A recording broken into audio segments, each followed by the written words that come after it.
This short tutorial explains how to buy shares of ContextVision AB, a Swedish company that develops medical imaging software for clinical ultrasound and diagnostics. ContextVision is listed on Euronext under the ticker CONTX.OL. This video is educational and not financial advice.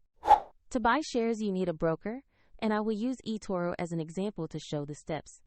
After registering, you must verify your account with an ID and add funds before you can place a buy order.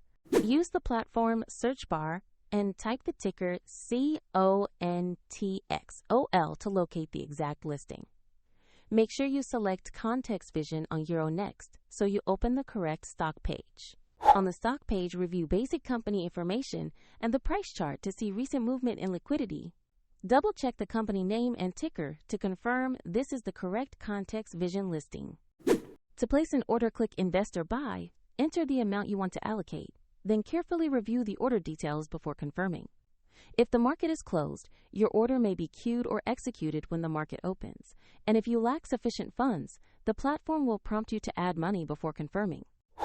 After execution, your ContextVision position will appear in your portfolio where you can monitor it. A link to eToro is in the description below if you want to follow the same steps.